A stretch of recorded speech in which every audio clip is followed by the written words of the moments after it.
Hello friends, welcome to sticky notes. இன்றைக்கி என்ன பார்க்க போகிறோன்னா, நாளைக்கு ரிலீஸ் ஆகிற 10th ஸ்டாண்டர்ட் ரிசல்ட் எப்படி மொபைல்லையே பார்க்கலாம். ஃபர்ஸ்ட் உங்கள் மொபைலில் கூகுள் ஓப்பன் பண்ணிக்கோங்க. அதில் டிஎன் ரிசல்ட் அப்படின்னு டைப் பண்ணும் போதே ஃபர்ஸ்ட்டில் ஒரு இது வரும், அதை கிளிக் பண்ணுங்கள். அதில் ஃபர்ஸ்ட்டில் வர லிங்க் கிளிக் பண்ணுங்கள். டிஎன் போர்ட் ரிசல்ட்ஸ்ன்னு இருக்கும், அந்த லிங்க்கை கிளிக் பண்ணுங்கள்.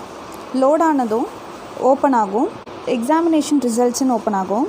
இப்போ இந்த லிங்க் உங்களுக்கு வியூ ஆகாது, பிகாஸ் மார்னிங் தான் ரிசல்ட் ரிலீஸ் ஆகிறனால லிங்க் மார்னிங் தான் கொடுப்பாங்க. பட் ஒரு சாம்பிளுக்காக நான் உங்களுக்கு 12th ஸ்டாண்டர்ட் ரிசல்ட் வச்சு உங்களுக்கு காட்டுறேன். ஃபர்ஸ்ட் அந்த 12th ஸ்டாண்டர்ட் ரிசல்ட்டுன்றதை நான் கிளிக் பண்ணிக்கிறேன்.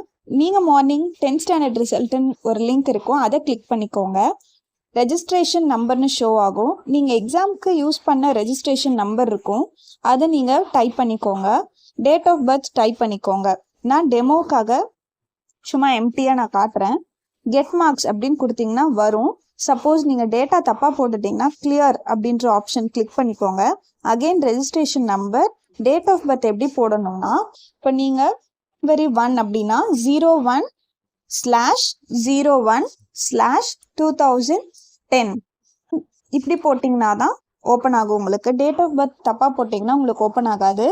இப்போ 2 டிஜிட் நம்பர் இருக்குது, 20, 21 இப்படி இருக்குன்னா நீங்கள் அப்படியே போட்டுக்கலாம். 21/0 மந்த்துக்கு 0 போடுங்க. இப்போ 11th மந்த் 10th மந்த்னா ஒரு பிரச்சனையும் இல்லை.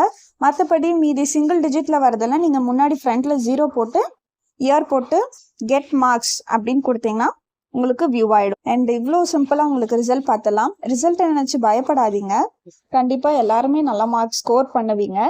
Stay tuned. வேற ஒரு தகவலோட மீண்டும் சந்திப்போம். தேங்க்யூ.